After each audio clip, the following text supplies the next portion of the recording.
YouTube, how's it going? The Goat House is back, ranking edge rushers for the 2023 NFL season. Doing this for every position group. We have a playlist full of them. More to come. Also doing some unit rankings as well. Very important. These are for the upcoming season. Essentially predicting the upcoming season. You see kind of criteria, rules I have listed above me. Twitter subs will get top 32 for every position group. We'll go over top 20 today in this video. So this is a big-time position, big-time players here. In-season content right around the corner. Cannot wait for that. Some videos we want to get to before the season starts. And then the season will start. We'll have our weekly picks, power rankings, score predictions, all kinds of stuff. Maybe some new stuff as well. So really excited about all of that. Hopefully you join us. Like, subscribe, to notifications on. Very important to follow us on Twitter. Anything you're looking for, social media, sponsors, Liquid IV, links pinned in the comment section so you can check that out. On the rankings, again, Twitter subs get top 32. They get bonus content in season as well. But my top 20 right here, right now for the upcoming season. Cameron Jordan at number 20.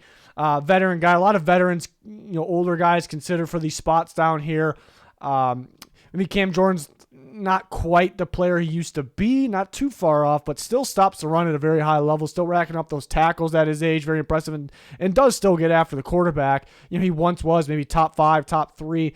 He's not quite there right now. A lot of young guys obviously passing some of these veteran guys up, but he's at 20. Aiden Hutchinson at number 19 had a really good rookie season last year. He has potential to be a lot better than 19. I do want to see him, for him to take that step, for him to be like consistent, a top tier guy.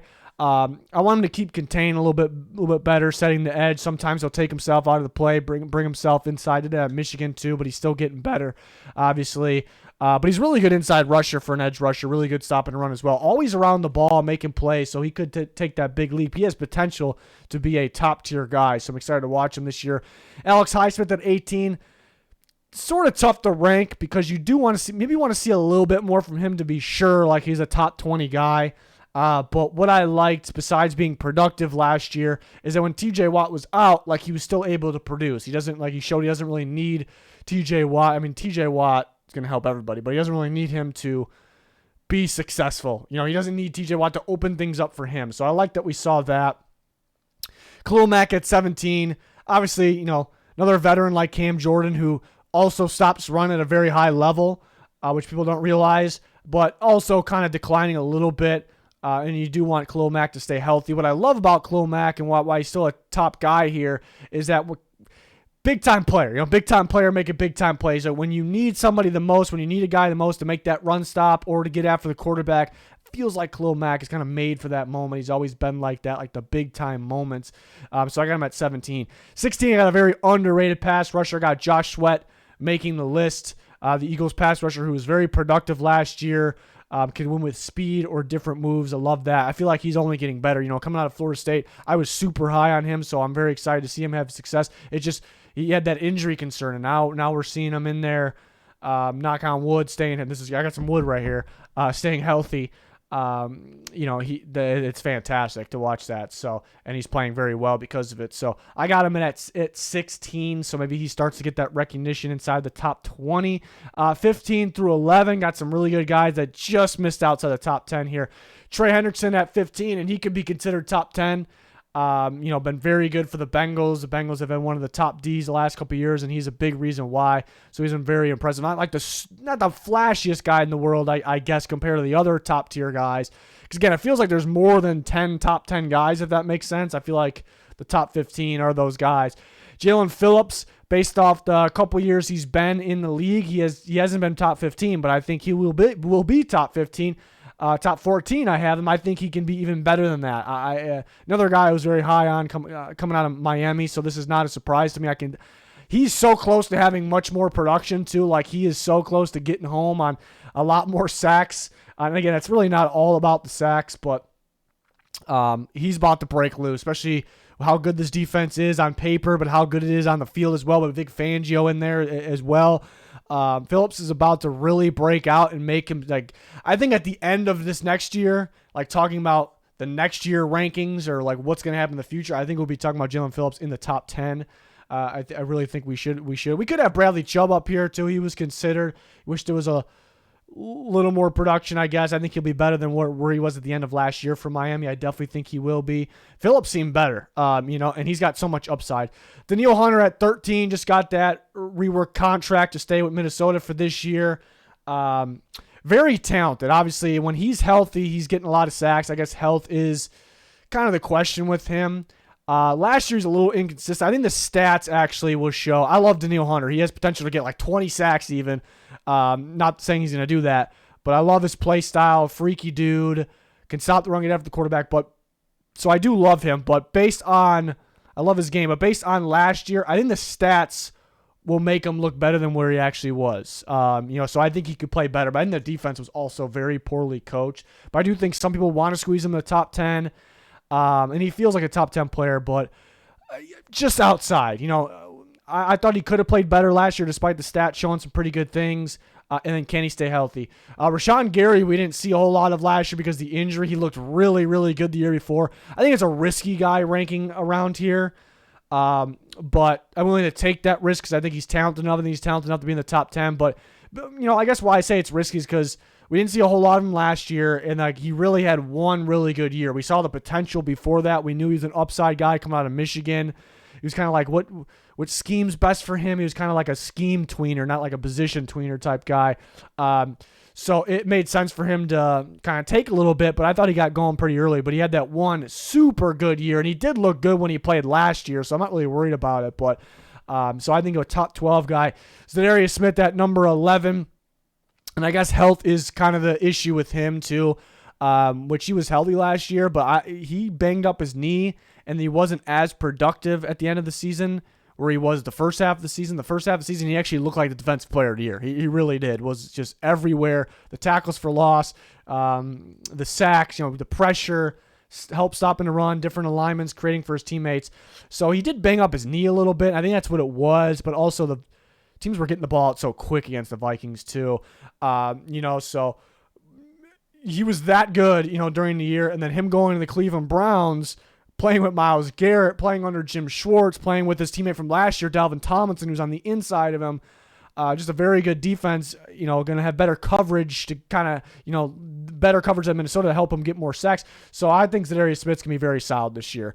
And he's one of those guys that he doesn't even have to be productive for him to be good. Like his different alignments, the different looks he gives, the style of play he has creates for his teammates, and he's going to be creating for Myles Garrett and company. So that's I think it's going to be a big year for him. So I really thought about him in the top 10. He was kind of right in the fringe. There are some younger guys that are continuing to get better. Maybe kept him outside the top 10, but he is at 11 here. On to the top 10. Here is 10 through 6. Von Miller at 10, which is another tough one to rank because how many games is he going to play? And if you look at the sack numbers total for the last couple of years, he hasn't really gone crazy, but the injuries kind of played a part. Definitely last year, but he's just so good still. Like he is so freaking good still that you have to rank him in the top 10. Like if I know he's going to stay, if health wasn't a concern, and I know he's going to stay healthy all year, like he's top 4. He's top 4. How productive he was with the Bills last year before getting injured was ridiculous. Like the another one of those players that like when you need to sack the most, like he's going to show up. He's just that good of a football player, high IQ as well. I just really hope he stays healthy. That's kind of the concern. But he's so good still. He's with that Bills defense, adding Leonard Floyd. The interior defense line's pretty deep. The rest of the defense is really good, obviously. Like, if he's on the field, he's going to be really, really good. We saw that last year. Like, he had 8 sacks, and it's not all about the sacks, but the impact player he is, he had that in such a short amount of time, really. So, ridiculous. Matthew Judon at 9. I guess another guy that's somewhat getting up there in age compared to these other guys, but he's just so good. He's playing the best ball he's played. And I do think a lot of that, the Ravens had him dropping, and he was good with the Ravens, but they had him dropping and covered so much. And the Patriots will still do that with him because that's their type of defense, and Judon could do that. But when you see him just breaking loose and getting after the quarterback and using his skills, he's good. Like, it's really fun to watch. So it feels like these last 2 years, it feels like he's still getting better. So very much impressed with him. I don't really see any reason for a dip, in his game. Like, he's going to be very productive this year. He's going to be good. Joey Bosa at 8, another guy that's got to stay healthy. I guess you wish there was a little more production production for him, but again, he missed a lot of games. So he does have to stay healthy, and he's ranked better than this if he's healthy. I don't know about a whole lot better though. Yeah, because could you really put him ahead of Reddick? I think I probably have him at 7. So I guess that's what deciding 7 and 8, and the penalties did hurt them from Joey Bosa in that playoff game as well. So he's got to control that. But he is very good, even if the stats aren't showing it, which he does get production, but. He's a guy that actually can line up. Like sometimes they'll line him as like a 3-4 end too, because the Chargers get creative, Brandon Staley get creative, and he'll stop the run at a high level. So obviously he's very talented if he's on the field.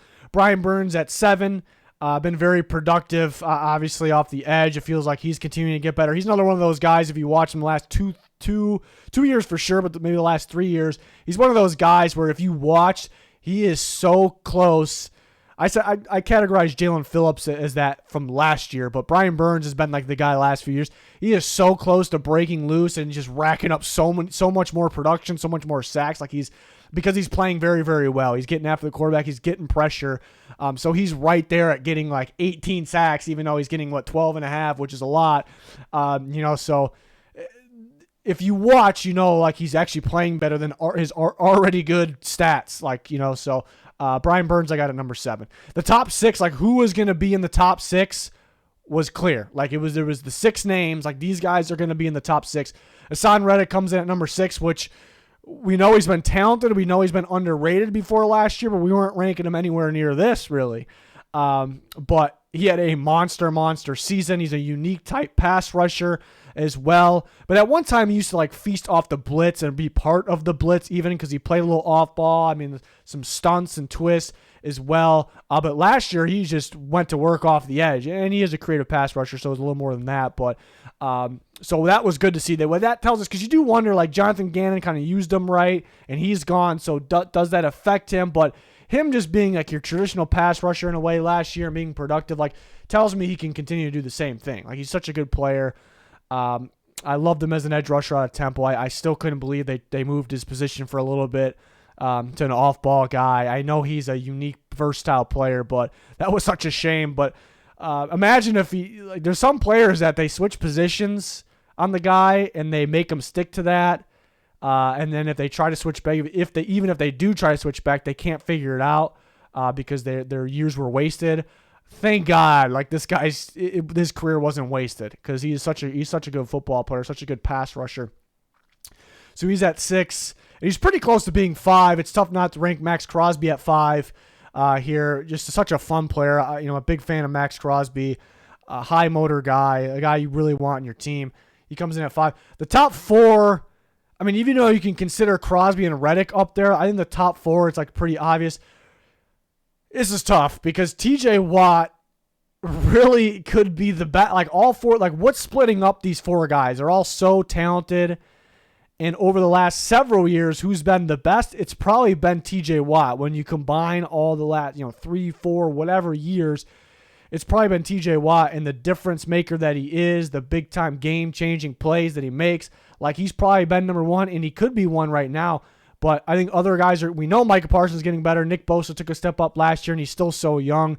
And Myles Garrett's ready to break loose. We'll talk about him, why he's 1. And Myles Garrett has not been 1 based off the past few years, even though he's been up there. But there's a reason he is 1 for me now. But what is the one thing that's kind of splitting these guys up? How many games is TJ Watt going to play? I guess that's the only slight thing. And he's still productive, even because 2 years ago he didn't even play every game, and he had that ridiculous amount of sacks. So that's really it there. And Micah Parsons is a freak, only getting better. I mean, he could be the best on the year. Nick Bosa, I had 1 last year in this video, and what I said about Nick Bosa, he was my prediction to win Defensive Player of the Year. He was and that's who won Defensive Player of the Year. This year, again, these rankings, that's why I'm very important at the beginning of the video, and I tell you these are essentially predictions. I'm predicting Myles Garrett to be the best pass rusher in football this year, and right now he is my favorite to win Defensive Player of the Year. That's just my opinion. That's my prediction. Last year, I said it would be Nick Bosa. We're pretty accurate here sometimes. So Myles Garrett is what I'm going to go with here. But all those guys, I mean, I'd say the top 4 are all in consideration of being number 1. I sit down and I consider all 4 of those guys. And Max Crosby and Hassan Reddick are in the conversation with those guys. There's really wasn't a time where I'm yeah, those guys might be my number 1. I knew they were going to be my number 1, but I know they're not too far off, and I know they're in the conversation in terms of skill level with those guys. But back to Myles Garrett, which I do think, based on last year, Nick Bosa was the best in football. I think based off the last 3 or so years, TJ Watt's been the best. I think the potential Micah Parsons have is freaky, like insane. To me, Myles Garrett still has potential. I think this is the year where he's really going to break loose, break out like even more, and he's already ridiculously productive, ridiculously good. And on top of all that, you add a much better defense coordinator and Jim Schwartz in there. On top of all that, you add Za'Darius Smith, who's a very good. It's the best help Myles Garrett has had. It's the best help he's had. Za'Darius Smith, Dalvin Thomas on the inside. He's had no help on the inside.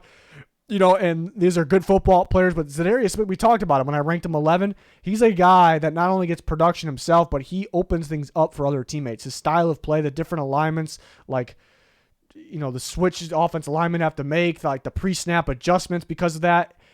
And having a guy that's much better than him, Za'Darius Smith having a guy that's much better than him, Myles Garrett that is, who is much better than him, overall, but getting after the quarterback, is just going to fuel these guys even more, this defense even more. Myles Garrett's going to go crazy with the sacks, and it's more than about the sacks, but he is that good of a player. So that is the reason because Myles Garrett hasn't been one. Some people might say that. He hasn't really been one. It's either been Nick Bosa or TJ Watt, and Parsons is up there as well. Reddick had and Crosby had a ridiculous season last year, but and there's been times where I've actually been a little disappointed with Garrett because there's so much expectations. He's always been very good, but I think this has got to be the year here, and it's kind of the feeling I have at this moment. And again, Nick Bosa was my prediction because going into last year, was Nick Bosa number one in general? You could argue he was going to be one, but I think most people would say Watt. But we had the prediction that he'd be one and he would win Defensive Player of the Year, and that did happen. So I'm feeling Garrett this year.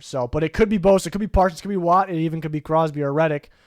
If Von Miller stays healthy the whole year, it could be him. You hate to say it, but do you trust that? That's kind of the thing. There's some of those guys like that in this position group. But that wraps it up for my pass rusher rankings. We're going to rank the defensive line units. So from 32 to 1. So that'll be a lot of fun. We did the same thing for offensive line. It's already up. We have a playlist full of these player rankings on the channel, so you can check those out. Please like, subscribe, turn notifications on. Very important to follow us on Twitter. They get top 32, the bonus rankings and bonus content, especially during in season there. So it's going to do it. Thanks for watching. Goodbye.